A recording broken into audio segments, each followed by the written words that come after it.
सुहा, तुम कैसी हो मेरी बच्ची? क्या हुआ, आप यहाँ क्यों आई हैं? क्यों ना आते यहाँ हम पहले आना चाहते थे मगर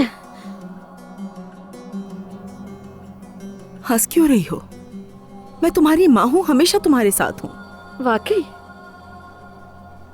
क्या आपको याद भी है कि आप मेरी माँ हैं? बेटी,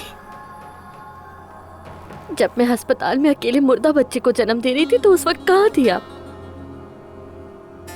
ऐसे न कहो। हाँ, मानती हूँ आप खुद भी प्रेग्नेंट हैं। इस उम्र में भी आपका बच्चा होगा। बाबा तो खुशी से फूले न समा रहे हैं, वो आपका बहुत ख्याल रखते होंगे। तो फिर मेरी किसी को क्या परवाह? आपा, मैं आपको समझता हूँ लेकिन ऐसा मत कहें, ठीक है?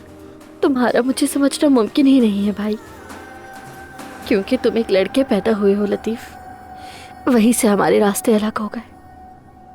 रही बात तकलीफ की, वो तो हमेशा मुझे ही सहनी पड़ती है। तुम मेरी बेटी हो, तुम मेरे होने वाले बच्चे से बिल्कुल भी मुख्तलिफ नहीं हो। मैं कैसे अपने बच्चों में फर्क कर सकती हूँ बताओ? अम्मी, मैंने इस घर में कैदी बनकर शादी की है। सिर्फ खानदान को बचाने के लिए मुझे एक अनजान शख्स से ब्याह दिया गया। आपने क्या किया?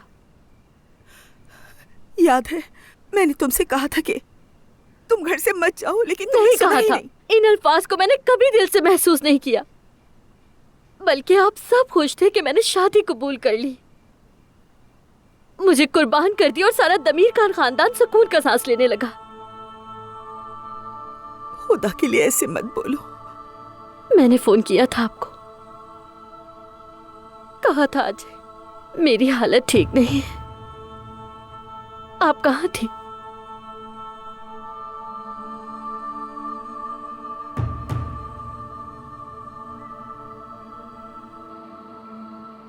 कितनी बार समझाएं आपको? हमें तो सिर्फ इतना मालूम है कि अदनान भाई की एक बेटी है, इसके अलावा हमें कुछ नहीं मालूम। हाँ बेटी, उन्होंने हमें कुछ नहीं बताया, हम क्या कर सकते थे? वैसे भी ठीक हो गई है।